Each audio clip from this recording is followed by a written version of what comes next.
Tonight on News Watch, after a 16-year-old is killed and a 15-year-old is arrested, community members call for change. We'll have an update from Champaign.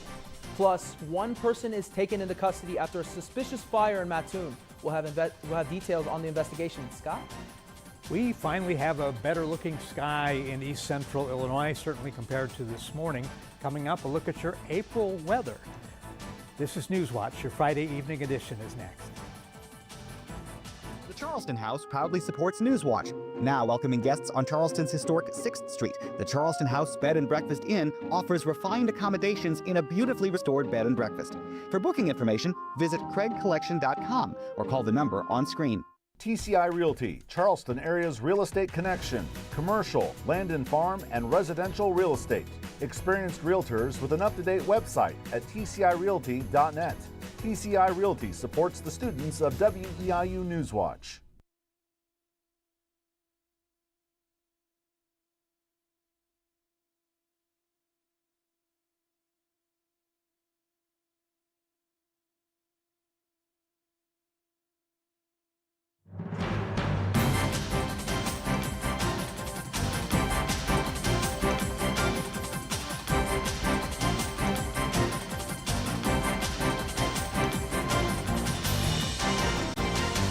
A stormy night gives way to a chilly day, but what can we expect this weekend?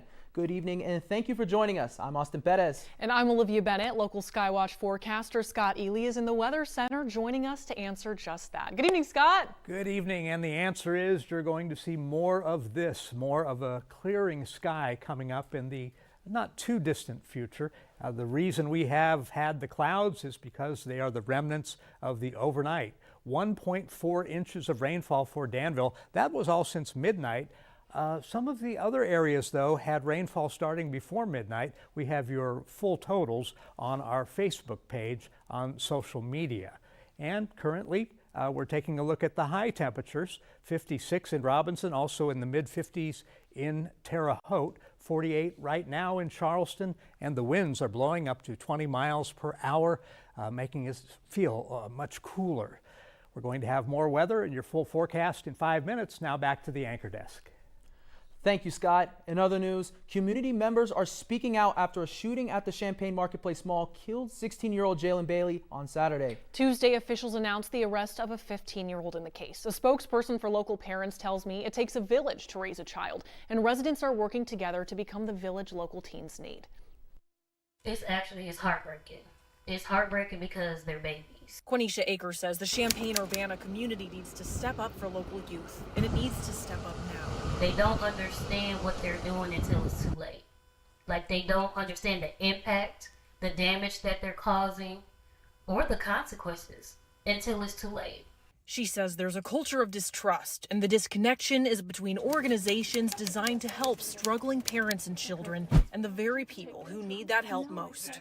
What issues do you think are at the root of the distrust within the community? Poverty, lack of resources reaching those who need the resource, the negativity and judgment. That's why she, along with other parents at Anointed Youth Shelter and Resources Center, are working on ways to bridge the gap. So you can't judge and in the same sentence say, come to me for help. One of those initiatives is an anonymous form where community members can report their needs, and the center can act as a middleman to make sure parents and children are connected with the right resources, judgment-free. Nobody tracking you, nobody see you asking for help, but you'll still get that help. And at the top of that list of needs is a way to address violence. You've been very outspoken about accountability. Who do you think needs to be held accountable for an event like this? I think we all have a chance to deposit something in the youth that we come across. So there is no just one person who takes accountability. We all can take accountability. And that's why she hopes this community can come together and be the village local youth need. If you had the opportunity to speak directly to parents or children who are looking for help, what would you say? Don't let the judgment of those who are supposed to help deter you from asking for help, because it's here. You can find the anonymous form on the Anointed Youth Shelter and Resources Center Facebook page. We'll follow the story as it develops. In Mattoon, police have a suspect in custody after a fire at a vacant home. Yesterday afternoon, Mattoon firefighters were dispatched to that fire in the area of 27th and Commercial. When they got there, crews found heavy smoke coming from the back of the home, and they got the fire under control within 20 minutes. Authorities say the home is known to be vacant with frequent squatters. According to Mattoon Fire Chief Jeff Hilligoss, police have a woman in custody who admitted to setting the fire. Newswatch reached out to police for additional information, and we're waiting to hear back. An Effingham man remains behind bars following weapons charges. Earlier this week, we told you Effingham police arrested 19-year-old Camden Evans after a shots fired call. He faces charges of possessing a stolen firearm, reckless discharge of a firearm, aggravated unlawful possession of a weapon, and resisting an officer. Court records show yesterday an Effingham County judge ordered Evans held in jail based on the belief that he poses a threat to the community. Prosecutors say Camden had a stolen gun and fired the weapon near an Effingham public park in a congested area of the city. They also have concerns Camden has access to other weapons since different caliber ammunition was discovered in his possession. Camden was arrested Tuesday along with a 16-year-old who's being held at the St. Clair County Juvenile Detention Center. A Martinsville woman is sentenced on charges stemming from a drug-related homicide. 22-year-old Samara Johnson was sentenced Friday in Coles County Court to 2 years probation for concealing or destroying evidence, plus 2 years probation for possession of a controlled substance. The terms will be served concurrently, and the charges are related to a 2024 incident where a man was found incapacitated on 13th Street in Charleston and later died from a fentanyl overdose. Another man, Josiah Vingara of Charleston, also faces a charge of drug-induced homicide in that case. He's pleaded not guilty and is due in court April 23rd. State leaders warn scammers are targeting your phone and one wrong click could cost you. Secretary of State Alexi Janulia says his office has seen a surge in text message scams posing as the DMV, demanding payment or personal information. The state has launched a campaign called Don't Click, It's a Trick, urging residents to ignore suspicious links and to never send money through text messages. Officials emphasize that the Secretary of State's office does not send texts asking for payment or for sensitive information.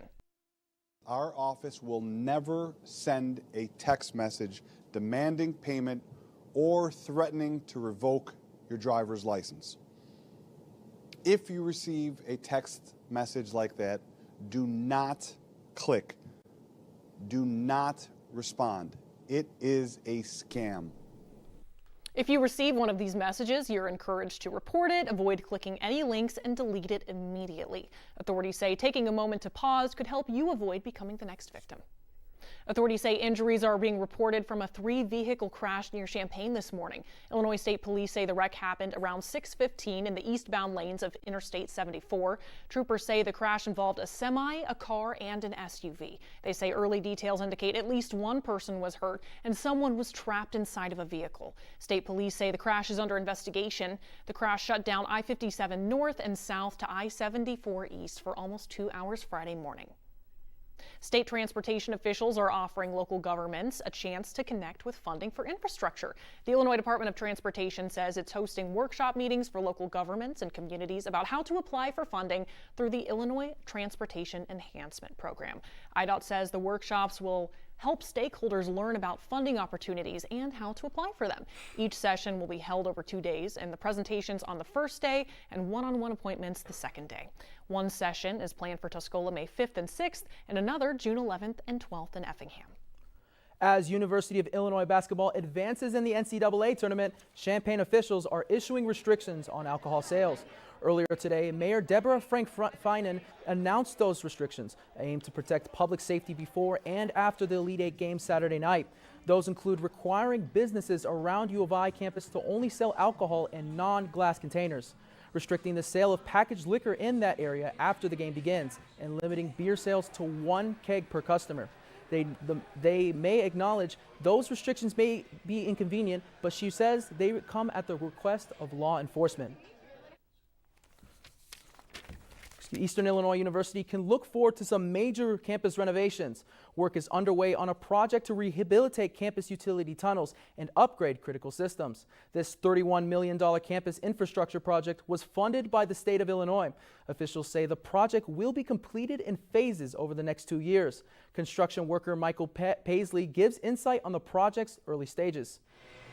So we're putting up a construction fence to block off the different phases that are going in out here for steam tunnel and temporary pipe that's going around. There's different phases to it. I'm not sure the exact dates on completion of each phase to the next one, but that would definitely be an issue from phase to phase if one side's not done yet. As work begins, sidewalk will be closed on campus and routes to building entrances may change. But there also may be temporary shutdowns of campus utilities, including water, gas, and heating. It's been a chilly day across central Illinois, but what can we expect this weekend? Scott Ely is back with a Skywatch forecast. Well, it's going to be clearing and therefore cooler, and as you can see, what a difference a day makes for St. Louis, where temperatures were in the 90s at game time yesterday. Speaking of games, somebody must be disgruntled down in Houston. Note my tie. We'll be back with your full forecast coming up next. Tired of the same old playlist? Let Hitmix 88.9 WEIU be your source for your favorite throwbacks and today's biggest hits. No skips needed. From deep dives on local topics, a lively morning show, and EIU Panther sports, we've got your back 24/7. And we're not just hitting play, we're building futures. Because behind every mic is a student making moves. It's your music, your station, Hitmix 88.9 WEIU.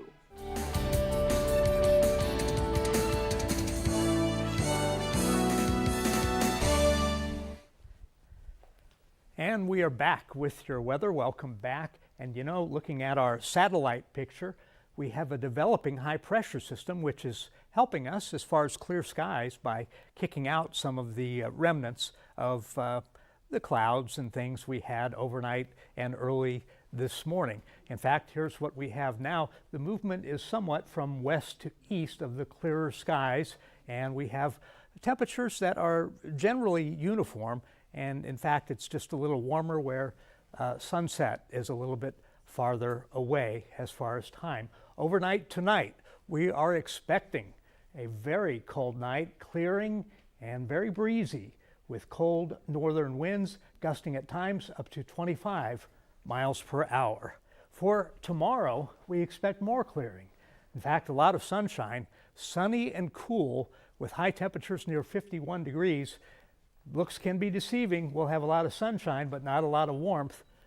But watch your UV index tomorrow. You could get a suntan or something much worse than that. High temperatures toward the end of our daylight tomorrow. And then coming for Sunday and Monday, the winds are going to be a big part of the story. We're going to have clear skies, and the winds are going to bring up warmer weather, but the winds could also be a little bit treacherous, so be careful of slamming doors, closing doors, and tree limbs. Winds up to 30 miles per hour on Sunday afternoon, and then on Monday, it's going to be a little bit more treacherous with wind gusts up to 40 miles per hour. What will the winds bring? Well, we will go from the 50s on Saturday into the 60s with those warmer southern winds, and then by Monday, we're back into the middle 70s, well above average for this time of year. Everybody maybe looking forward to April. What will April bring? It's coming up next Wednesday, and you know, meteorologically, April has a mind of its own. Averages speak this way. April is only our 7th warmest month of the year. That's behind everybody, May, June, July, August, September, and even October. But we tend to think of April as warmer, especially compared to March. But this March, things were different. It might even be a little bit cooler. Precipitation-wise, in April, it's one of our 4 wettest months, averaging over 4 inches of rainfall. But last year, we had very little rain except for one particular day. April 4th to 5th, a 24-hour period, flash flooding, 3.79 inches of rain, all, again, one day out of April's 30 days. And then snow? Might we expect snow next month? Well, don't expect it, but we did have 4 inches of snow on April 9th of 1957, and the last time we had more than an inch of snow, it was April 20th, but of only 5 years ago in 2021. Now a look at your 7-day forecast, and I was looking for one word to explain this, and I guess I would call it I would call it unexplainable. That's what I would call it. Look at your temperatures. They're all over the place. Look at your winds. Sunday and Monday, kind of all over the place, but helping to warm things up. We do have a little bit of precipitation coming on Tuesday in particular, but also maybe on April Fool's Day and then also following. And then we have cooler temperatures, including toward the end of this forecast, but then jumping back up. So that's a look at your 7-day forecast, and I will tell you, because I often do on Fridays, that second week, it's going to be a little bit warmer again, so it's not going to be a consistently cool April. I'm looking forward to it. You know what? I appreciate the forecast, and I'm looking forward to some of the warmth, if nothing else. Me too. That is true. You guys know I love the warmth. Well, thank you, Scott. Austin, tell us a little bit about what's coming up in sports tonight. Well, it's been quite an incredible stretch for several of our local teams on the diamond. We'll have more on that and on MLB opening day in just a bit. But first, Illinois men's basketball is looking to make the Sweet 16 sound a lot sweeter as they take on one of the top 5 teams in the country. Thanks for watching. Your WEIU Sports Watch Report is coming up next.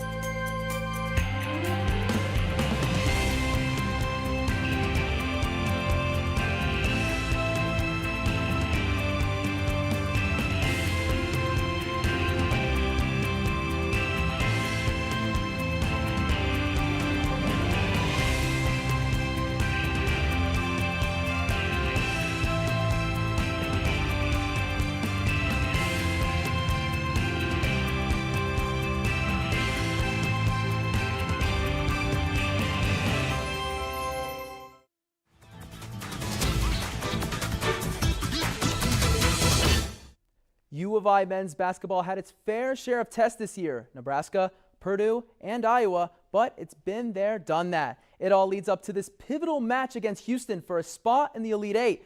Can they get revenge for 2022's loss? Tipping things off, first impressions are everything, and David Mirkovic gets the memo as he turns up for a nasty 3 from way out to pull Illinois ahead. And right before the half ends, Houston works some magic of their own. High draft prospect Kingston Flemings pulls through with a 3 of his own to let a home crowd know they won't go out easy. Shifting to the second, we're not in space, but Houston definitely has a problem, and his name is Jake Davis, taking out the defense before sinking a crucial 3. We're in the home stretch, and the Cougs fight hard, but it's Andrei Stojakovic with the 1-2 punch to put this game to bed. And nighty-night, Houston. Texas belongs to the orange and blue now. They'll get tonight off before they take on a familiar face in Iowa tomorrow night at 5. Here in Charleston, the Trojans baseball team is on a heater, and they'll look to keep their perfect start going this weekend. Not only is Charleston undefeated, they've outscored their 3 opponents by, get this, 42-3. Tomorrow, Charleston will travel to Champaign to take on the Centennial Chargers at noon. The Trojans were supposed to take on 35th ranked Newton today, but that game has been postponed. Athletic Director Brian Dedman says the school is still working on a makeup date for that game. Sports Watch will have a weekend recap on CHS baseball coming this Monday. And it isn't just the Trojans working over this weekend. We'll have a final look at some IHSA action happening over the next couple of days. For Mattoon, they currently are in progress against the struggling Springfield Southeast Spartans squad, who are yet to win a game this season. The same can be said for Richland County, as the 1-3 Tigers are currently in progress against Centralia. And finally, KZ Westfield is on the come-up with a 3-1 slate. They'll go for a 4th win against a winless Sullivan team on Saturday, and we'll have a full recap coming this Monday. Both EIU baseball and softball have been on fire recently and stay at home against OVC opponents. The Panthers softball team is on a 12-game win streak after its doubleheader sweep against Bradley earlier this week. Tomorrow, Eastern will begin its 3-game series against Western Illinois. The first 2 games on Saturday at 2 and 4:30, with the final game of the series Sunday at noon. As for EIU baseball, they're coming off a heartbreaking 10th-inning loss against Northern Illinois, but Eastern's 3-game series against Morehead State started at 4, and at last check, the Eagles are up 6-5. Following tonight's matchup, the Panthers will be back in action at Frost Field tomorrow at 4 and Sunday at 1 p.m. Staying on the grass, but for a little bit of a different sport, Mattoon girls soccer took a tough loss this week against Centennial. How will they fare against Richland County? While the last game was a low-scoring affair, this one was the opposite for Mattoon in the best way. The Green Wave scored 4 in the first half before tallying on 3 more.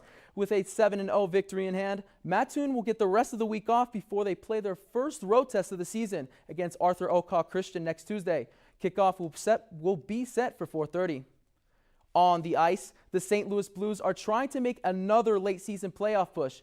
Winners of 6 of the last 9, the Blues host the San Jose Sharks and try to narrow the gap for the final playoff spot in Western Conference.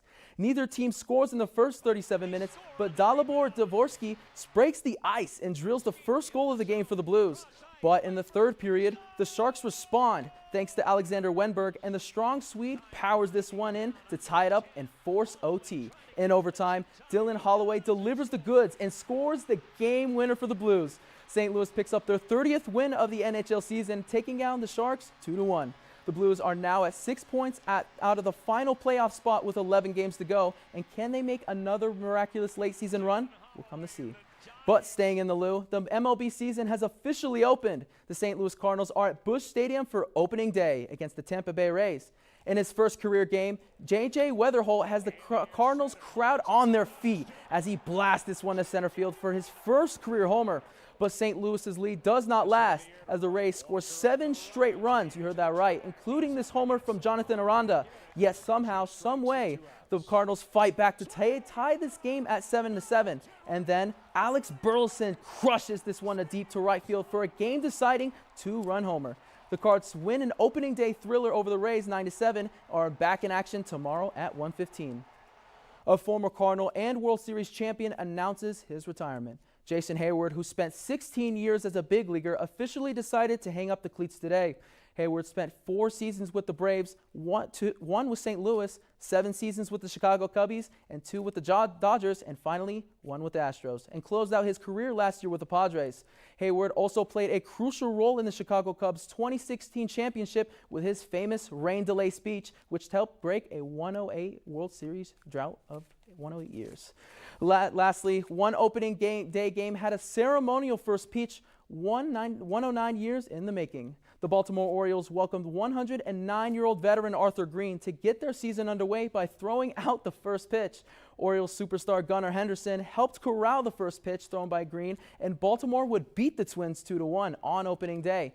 That wraps up tonight's sports. Back to you, Olivia. Thanks, Austin. It looks like we're in for a breezy weekend. Scott Ely returns for one final look at the weather forecast in just a moment. But first, we have a happy little event to talk about. Thanks for watching. This is Newswatch on WEIU.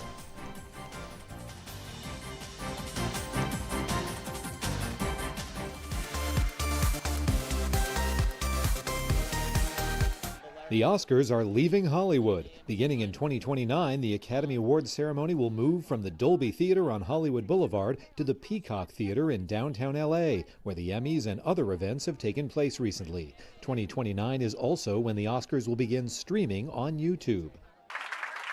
Amanda Peet says she almost didn't have a choice in writing her recent New Yorker essay, revealing she learned she had breast cancer as her parents were both dying.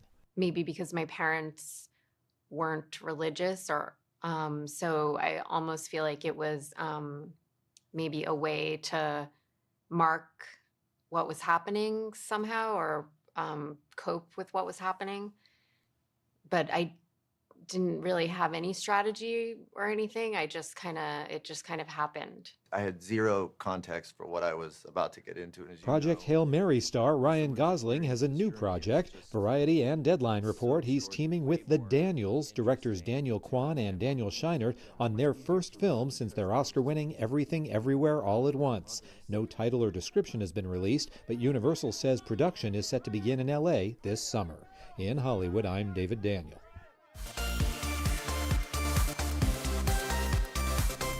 Finally tonight, Illinois residents have the chance to participate in a Bob Ross-themed 5K. The Illinois Conservation Foundation, in partnership with the Illinois Department of Natural Resources, is celebrating Earth Day and Arbor Day with Run for the Trees Happy Little 5K.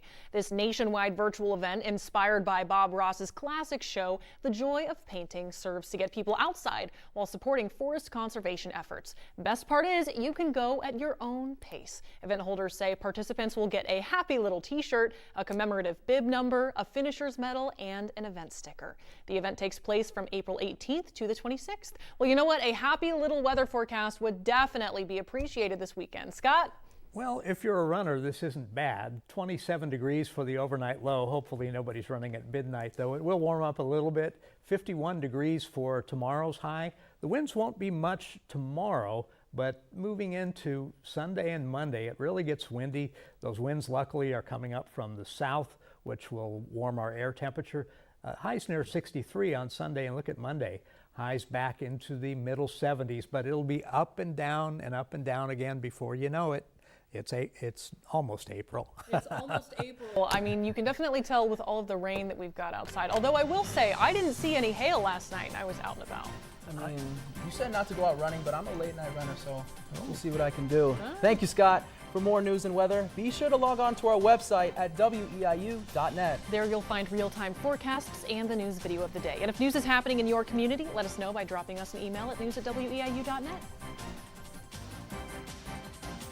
Proudly supports Newswatch. Now welcoming guests on Charleston's historic 6th Street. The Charleston House Bed and Breakfast Inn offers refined accommodations in a beautifully restored bed and breakfast. For booking information, visit craigcollection.com or call the number on screen. TCI Realty, Charleston area's real estate connection. Commercial, land and farm, and residential real estate. Experienced realtors with an up-to-date website at tcirealty.net. TCI Realty supports the students of WEIU Newswatch.